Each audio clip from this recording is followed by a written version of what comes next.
चर्चा में रहे हैं और आपने देखा भी है समाजवादी पार्टी का स्टैंड, समाजवादी पार्टी का स्टैंड, अखिलेश यादव जी का स्टैंड जो उनकी पार्टी का नहीं होता है उस पर भी खुलकर अपनी बात रखते हैं।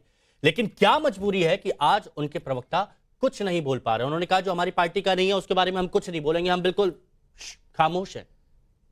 धन्यवाद हिमांशु जी। पहले तो आपको और पूरे देश को भारत माता की जय, वंदे मातरम। और आज विश्वकर्मा डे पर सभी देशवासियों को हार्दिक शुभकामनाएं।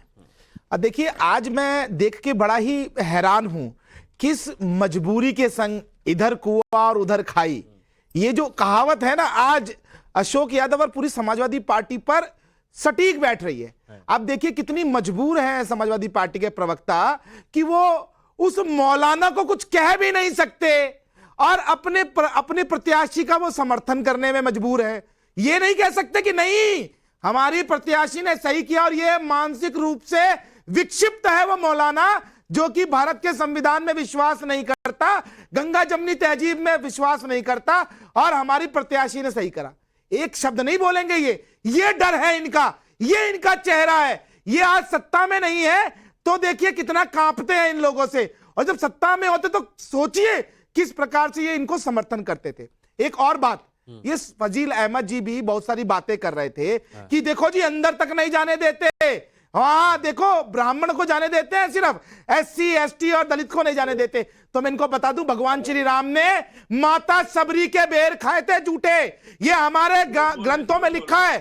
बीच में मत बोलो, बीच में मत बोलो, इनकी बात बीच में मत बोलो। दूसरी चीज, और भगवान निषाद राज ने तो भगवान श्री राम को गंगा जी पार कर, सरयू जी पार कराई थी, ये तो हमारे शास्त्रों में लिखा है। और हमारे प्रधानमंत्री आदरणीय श्री नरेंद्र मोदी जी हर दलित के पैर पखारते हैं। आप देखिए ना, राम मंदिर निर्माण में किस प्रकार से हमारे मजदूर दलित भाइयों का कितना सम्मान हमारे नरेंद्र मोदी जी ने किया। एक मुझे उदाहरण याद आ रहा है, क्या है ना कि जो महिलाएं होती हैं, हमारी माताएं बहनें जो होती हैं, वो श्रृंगार करती हैं, श्रृंगार करके वो बहुत ज्यादा प्रतिभावान, प्रतिष्ठित और उज्जवल दिखाई देती हैं। लेकिन कोई और यदि उनका श्रृंगार कर ले तो उसका लटके झटके कुछ ज्यादा हो जाते हैं। आज वही हाल फजील अहमद का है, क्योंकि UAE में, अरब में, वहां पर जो बड़े बड़े शेख हैं वो जय श्री राम बोलते हैं, वो मंदिर में जाते हैं, और यहाँ ये फजील अहमद की आंख पर हरा पट्टा लगा हुआ है। इनको ये नहीं दिखाई देता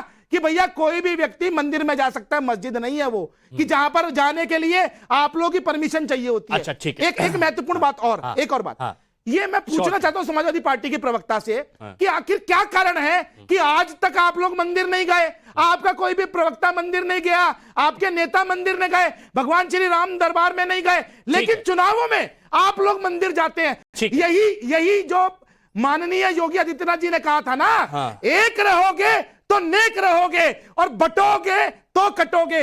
आज ये सनातन की शक्ति है कि इस प्रकार के ये जो रामद्रोही, धर्मद्रोही है, इनको भी जाकर मंदिरों में नाक रगड़नी पड़ रही है। ओके, ठीक है, ये मैं सवाल पूछूंगा, लेकिन मेरे को एक बात बताइएगा, ये बहुत जरूरी है फाजिल अहमद साहब, बस एक बात बताइएगा मेरे को, आप बस एक चीज क्लियर कर दीजिए, क्योंकि आज अशोक यादव जी भी क्लियर नहीं हो पा रहे, आप भी क्लियर नहीं हो पा रहे। बस ये मैं आपसे पूछना चाहता हूं कि नसीम जी ने गलत किया या सही किया एज अ मुस्लिम स्कॉलर, ये सवाल है आपका।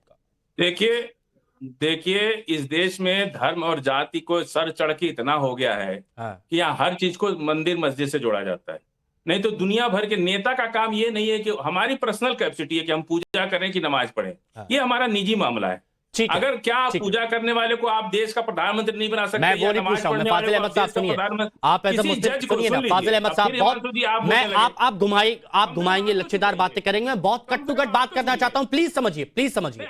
आप मुस्लिम स्कॉलर हैं, मैं मुस्लिम स्कॉलर होने के नाते आपसे सवाल पूछ रहा हूं, क्या कोई मुस्लिम मंदिर में पूजा कर सकता है या नहीं? इस देश में जज की नियुक्ति मंदिर और मस्जिद से होगी? अरे भैया, जिस मौलाना ने प्लीज बहुत फतवा सही था कि गलत? नहीं, बहुत, एक मिनट प्लीज, फतवा दिया वो फतवा सही था कि गलत था? ये बोलो। नहीं, एक मिनट आइए विंडो प्लीज, इधर मत घुमाओ। सुनिए मेरे को फतवा सही था या करता, किस अधिकार से उस मौलाना ने फतवा दिया, ये बताओ। प्लीज, ये भारत जो है, ठीक है, नहीं, सूर्यप्रकाश जी एक संविधान में हर एक नागरिक, सूर्यप्रकाश जी एक मिनट रुकिए, नहीं, फाजिल अहमद साहब सुनिए, मैं बहुत सीधे शब्दों में फिर से आपसे पूछता हूं, प्लीज, क्या कोई मुस्लिम अगर मंदिर में जाके पूजा पाठ करता है तो वो गलत है? बस ये पूछ रहा हूं मैं आपसे। बिल्कुल गलत है। मुसलमान का अपना अलग धर्म है, हिंदू का अलग धर्म है। अच्छा तो आप एक मिनट प्लीज एक मिनट। तो मतलब ये भी स्पष्ट है। अच्छा तो मेरे को एक बात बताइए, सुनिए ना, चाहे वो अजमेर शरीफ हो या फिर अलग अलग जगह है, बहुत सारे हिंदू वहां पर जाते हैं, बहुत सारे लोग हिंदू चादर चढ़ाते हैं, वो जो बड़ी कढ़ाई है उसमें दान भी करते हैं, ये सारी चीज करते हैं। तो क्या उनका वहां पर चादर चढ़ाना वो भी गलत है, वहां पर मत्था टेकना वो भी गलत है? सीधा जवाब। देखिए, सभी लोगों को अपना अधिकार है, पर्सनल कैपेसिटी तो पर हम जो भी एक मिनट अभी आप सुनिए मतलब वहां गलत है। किसी को रोकने आपके यहाँ पर कोई आए तो आपके यहाँ पर कोई आए तो आप किसी को नहीं रोकेंगे, लेकिन आपके यहाँ से कोई जाए अगर मंदिर में तो आप उसे रोकेंगे।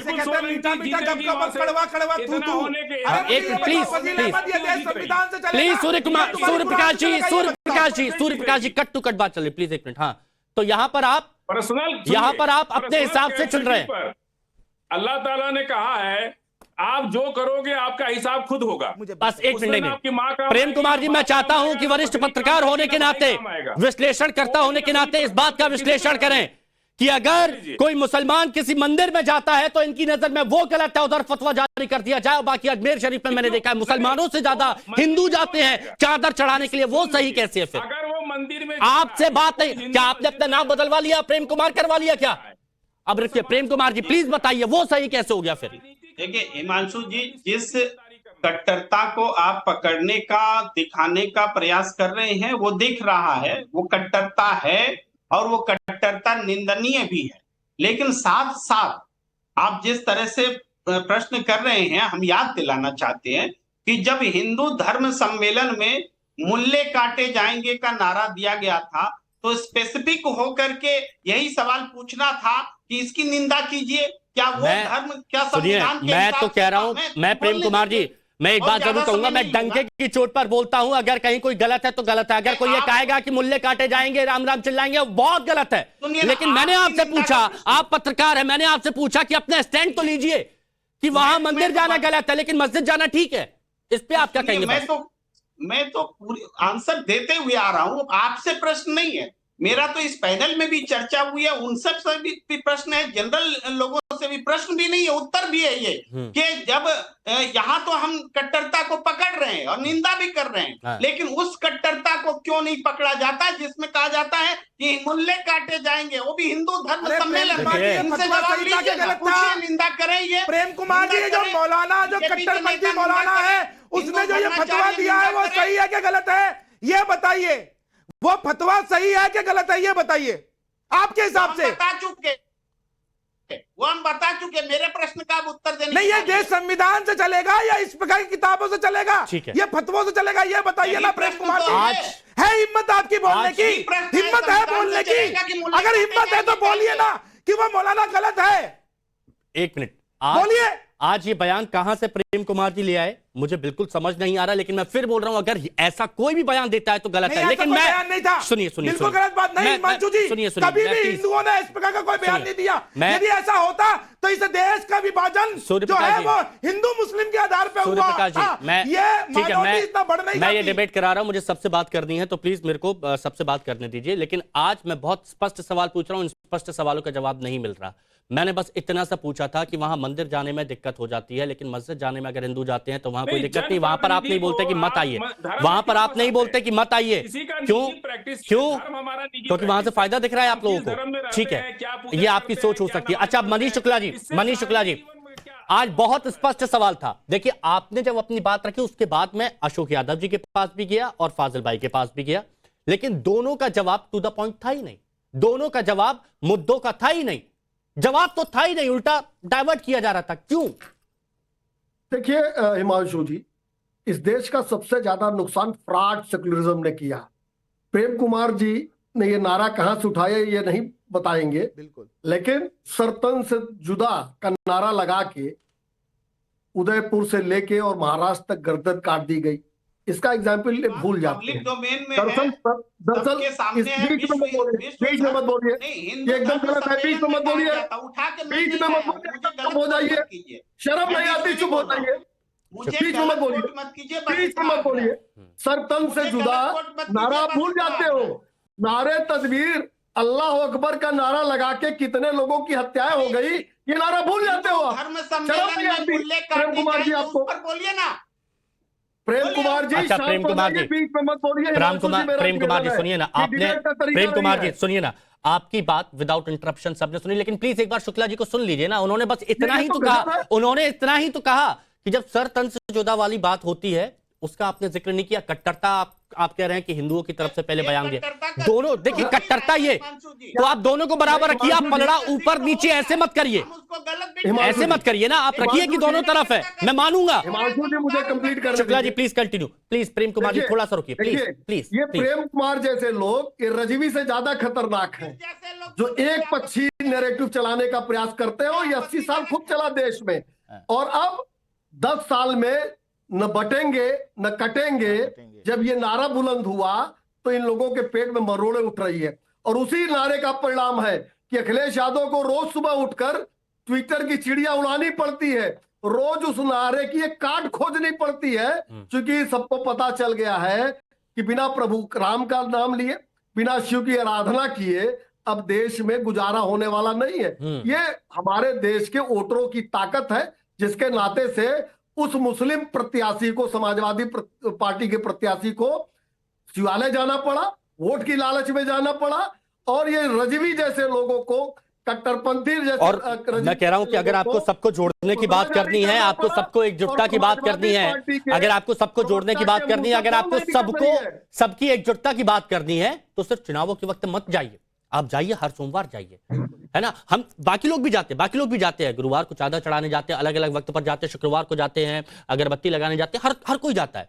अब एक बहुत बहुत सीधा सिंपल सवाल फिर से मैं आता हूं अशोक यादव जी के पास, क्योंकि अशोक यादव जी ये जानना चाहती है, सीसामऊ विधानसभा सीट की जनता भी जानना चाहती है, मुस्लिम बहुल इलाका है, इसलिए कट टू कट फिर से पूछ रहा हूं। यह बोल दिया गया है मौलाना रजवी बरेलवी की तरफ से कि तौबा करें और फिर से कलमा पढ़ें, तभी माफ किया जाएगा, वरना माफ नहीं किया जाएगा। अब अगर एक मौलाना इस तरह का फतवा जारी करता है तो उसका असर मुस्लिम आबादी में भी पड़ता है, उस सीट पर भी पड़ता है। तो अब तो अपना स्टैंड बता दीजिए, या फिर आपने नसीम जी से पूछा होगा कि तौबा करेंगी, कलमा पढ़ेंगी या नहीं, अपनी स्टैंड पर है वो। देखिए हिमांशु जी, हमारे धर्म, हमारे समाज में, हमारे देश में सर्वधर्म समभाव की बात होती है। हम लोग हाजी अली भी जाते हैं, अभी आपने कहा अजमेर शरीफ भी जाते हैं। बिल्कुल, मैं गया हूं, हर धर्म के व्यक्ति को बिल्कुल बिल्कुल, तो इसमें कहीं कोई बुराई नहीं है हिमांशु भाई।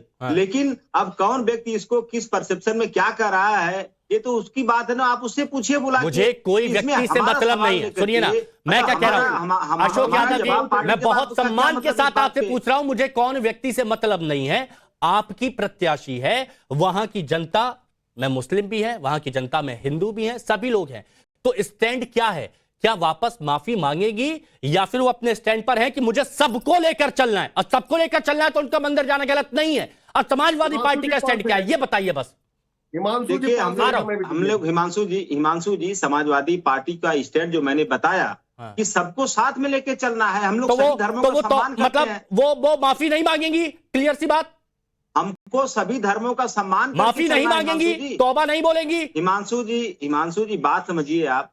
अरे मैं आपकी बात समझ रहा हूं, अब आप वोट बैंक के चक्कर में ऐसा सीधे बोलिए ना, वो तौबा नहीं बोलेंगी, माफी नहीं मांगेंगी, कलमा नहीं पढ़ेंगी। अब सबको जोड़ना है तो हमारे नहीं हिमांशु जी ये बताइए, मैं आपसे पूछ रहा हूँ हिमांशु जी आप सुनिए, आप हाजी अली जाते हैं, दरगाह पे जाते हैं, अजमेर शरीफ जाते हैं, तो क्या वहां पे आप कलमा पढ़ के जाते हैं? अरे कैसी बातें आपने कर दी, मुझसे तो कोई नहीं कहता, कि दोबारा आओ, ये पढ़ो, उसके बाद ही आपको वो किया जाएगा। नहीं, आप समझिए। और ना ही मैं कोई नेता हूं, जो चुनावों के वक्त पर जाऊं, मैं नेता नहीं हूं। मेरा स्टैंड क्लियर है, आप बता नहीं रहे हैं।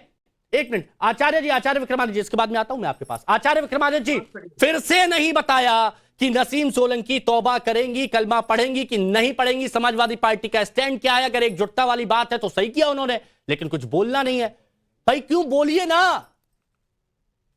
बोलेंगे क्या, एक तरफ कुआं एक तरफ भाई, जैसा हमारे अभी बोला गया था यहाँ पर, यही स्थिति है। बोल ही नहीं सकते हैं, क्योंकि इधर बोलेंगे तो मरेंगे, उधर बोलेंगे तो मरेंगे। साफ केवल बता दो गलत कौन है, इतना सा सीधा प्रश्न है, गलत कौन है। साथ किसके खड़े हो, रिजवी साहब के साथ खड़े हो या आप अपनी एमएलए के प्रत्याशी के साथ खड़े हो, ये दोनों में से बता दो। एक इतनी सी बात मैं कह रहा हूँ, पूरा देश जानना चाहता है इसको। और मैं इसीलिए, मैं देखिए, मैं फिर बोल रहा हूं, मैं इसीलिए ये बात कर रहा हूं, मैं इसीलिए ये बात कर रहा हूं क्योंकि मैंने अखिलेश यादव जी को देखा है कि वो हर मुद्दे पर बोलते हैं, खुलकर बोलते हैं और तंज मारते हुए बोलते हैं, कटाक्ष मारते हुए बोलते हैं। और आज अगर वो चुप्पी साधे बैठे हैं तो ये सवाल खड़े करता है कि जो बात होती है कि मुस्लिम वोट बैंक की तरफ झुकाव है, तो है झुकाव, उसे छुपा क्यों रहे हैं फिर आप? शुक्ला जी प्लीज थोड़ा सा। हाँ देखिए हिमांशु जी, मैं 5 सेकंड में अपनी बात को कंप्लीट करूंगा। ठीक है। यद्यपि आपने वो सवाल मुझसे पहले पूछ लिया, लेकिन मैं जो ट्रैक रिकॉर्ड है समाजवादी पार्टी और इस तरह के प्रत्याशियों का, 13 तारीख